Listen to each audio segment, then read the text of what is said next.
வணக்கம் உறவுகளே. உங்கள் மதிப்பை நிர்ணயிப்பது எது? வாங்க ஒரு சின்ன கதையின் மூலமாக தெரிந்து கொள்ளலாம்.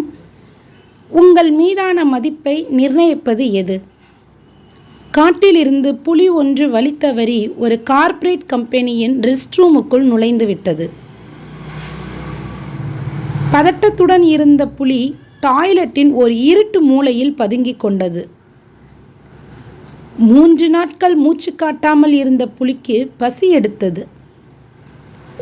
4வது நாள் பசி தாங்க முடியாமல் ரெஸ்ட் ரூமுக்குள் தனியாக வந்த ஒரு நபரை அடித்து சாப்பிட்டது. அவர் அந்த நிறுவனத்தின் அசிஸ்டன்ட் ஜெனரல் மேனேஜர்.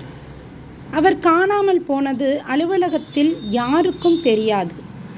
யாருமே கண்டுகொள்ளவில்லை. 2 நாட்கள் கழித்து இன்னும் ஒரு நபரை அடித்து சாப்பிட்டது புலி. அவர் அந்த நிறுவனத்தின் ஜெனரல் மேனேஜர். அவரையும் யாரும் தேடவில்லை, கண்டுகொள்ளவும் இல்லை. சொல்லப்போனால் அவர் அலுவலகத்தில் இல்லையே என்று சந்தேகப்பட்டவர்கள்தான் அதிகம். இதனால் குளிர்விட்டு போன புலி நாம் வசிக்க ஏற்ற இடம் இதுதான் என்று தீர்மானித்து அங்கேயே தங்கிவிட்டது. அடுத்த நாள் வழக்கம் போல் ஒரு நபரை அடித்து கொன்றது. அவர் அந்த அலுவலகத்தின் பியூன். அலுவலக ஊழியர்களுக்கு காஃபி வழங்குவதற்காக பிளாஸ்கை கழுவ ரெஸ்ட் ரூமுக்கு வந்திருக்கிறார்.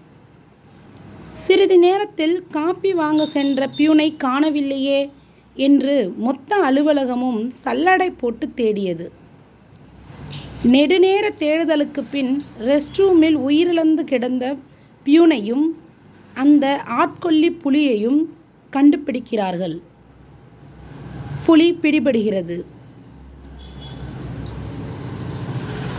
உங்கள் மீதான மதிப்பை நிர்ணயிப்பது உங்கள் பதவியோ வசதி வாய்ப்போ அல்ல, நீங்கள் மற்றவர்களுக்கு எவ்வளவு உதவியாக இருக்கிறீர்கள் என்பதை பொறுத்தது அது.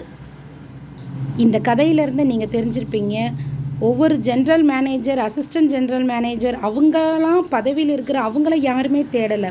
ஆனால் அந்த ஜஸ்ட் ஒரு காஃபி வாங்குகிற பியூன், அவர் எல்லாருக்கும் டெய்லியும் அவரோட உதவியாக, அவரோட வேலையும் அதுதான், அதை மற்றவங்களுக்கு உதவி செய்கிறதா ஒரு காஃபியை கொடுக்குற அவங்களத்தான் எல்லாரும் தேடுறாங்க. அப்போது ஒருத்தர் மீது நம்ம அன்பு கொடுத்தோம் அப்படின்னா அவங்கள தான் மற்றவர்கள் கண்டிப்பாக தேடுவாங்க.